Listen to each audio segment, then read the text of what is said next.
Да, что уже сделано для дополнительной охраны границы и какие следующие шаги?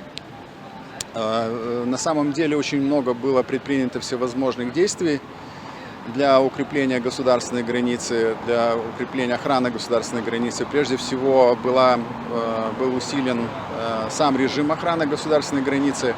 Из внутренних резервов нашей службы были направлены дополнительные ресурсы для усиления патрулирования. Кроме того, на помощь службе охраны границы также были направлены полицейские. И с завтрашнего дня вместе с нами осуществлять контроль на границе и наблюдать за границей будут также представители наших вооруженных сил. Кроме того, было предпринято немало действий, связанных с техническим оснащением нашей границы. В настоящее время идет оснащение двух участков нашей совместной границы с Белоруссией современными техническими средствами. И в самое ближайшее время также будут сооружаться и инженерные заграждения на государственной границе.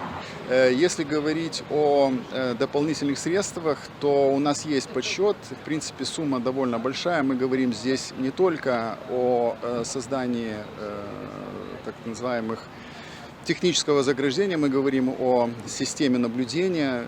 Это, в принципе, суммы, которые около 50-60 миллионов, и дополнительно еще связанные расходы с дополнительным строительством вот этих инженерных заграждений. То есть в сумме где-то около 70 миллионов евро. И должен отметить, что эти дополнительные средства будут выделяться. Они будут выделяться прежде всего нашим правительством. Кроме того, активно ведутся переговоры также и с Европейским Союзом по поводу оказания помощи из финансовых инструментов Европейского Союза. Когда начнется строительство этого ограждения?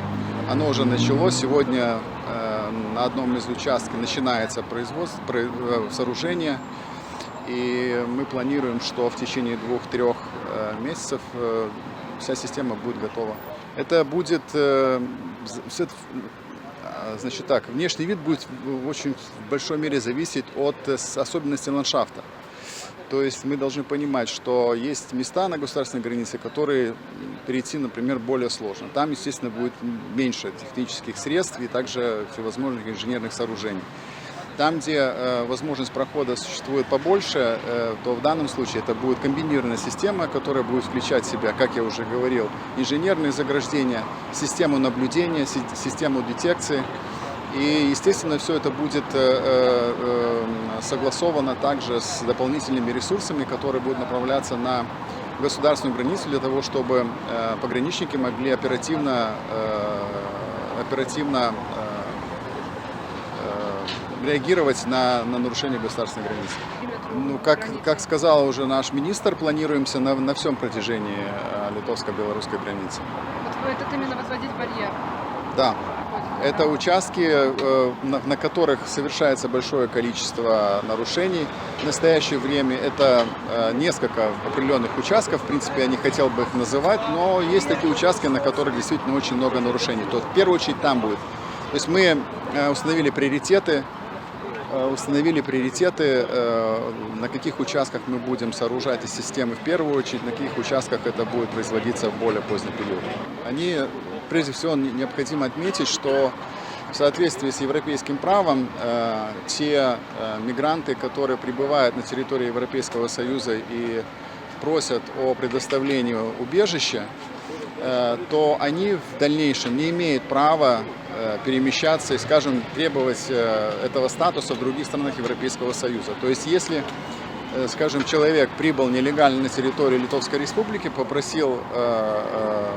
предоставил просьбу о предоставлении убежища, то в данном отношении он уже не может требовать предоставления такого статуса в другой стране Союза. И если, например, этот человек в то время, пока производится рассмотрение его вопроса, нелегально уедет из Литвы, и если он будет задержан, полицией на территории другой, он будет возвращен обратно на территорию Литовской Республики. Если статус беженца не будет представляться, тогда будет решаться вопрос о возвращении этих нелегальных мигрантов в страны, откуда они, собственно, и пришли. Это более сложный механизм. Тут необходимо еще довольно много работать на европейском уровне, потому что процесс возвращения, он включает в себя не только физическое возвращение этих лиц, а также идентификацию, получение документов на возвращение. Для этого необходимо сотрудничество тех стран, откуда они прибывают, поэтому это более долгий процесс. Но поскольку будут приниматься отрицательные решения о предоставлении, будет начинаться процесс о возвращении. Мы говорим о реадмиссии не в Беларусь, а мы говорим о реадмиссии, скажем, в страны, которые являются источником нелегальной миграции. Именно поэтому сейчас на политическом уровне идут переговоры с странами, такими как, например, Ирак, Турция, о возможности организовывать возвращение именно страны, откуда они прибыли. Очень разные. Большинство нарушителей это являются граждане Ирака. Немало их прибывает без документов, некоторые из них прибывают с документами на руках, но в основном это люди, которые декларируют о том, что они являются гражданами Ирака. Вы знаете, они рассказывают очень много разных историй, и, наверное, на основе этих историй можно было бы, наверное, издать целую книгу. Всевозможные истории, которые свидетельствуют о том, что они подвергаются опасности в своих странах.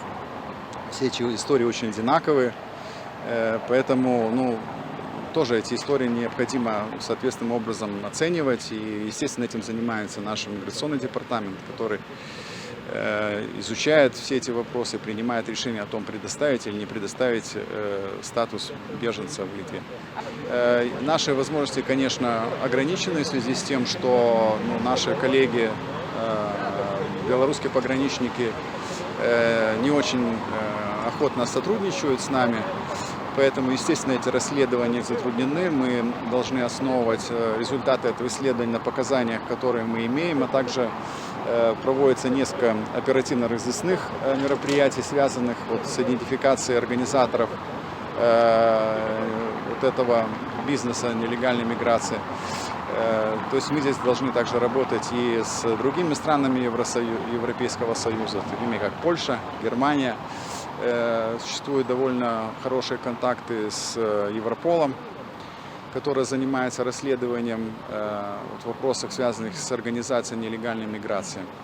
Да, патрули они есть. В настоящее время было принято решение, и сегодня находится на уже границе с Белоруссией 6 представителей Европейского Союза. С 14 июля еще общее число будет 30, и мы сейчас говорим о том, чтобы было предоставлено еще большее количество. Это именно как сотрудники охраны границ? Да, это значит, там есть несколько категорий этих представителей. Это так называемые представители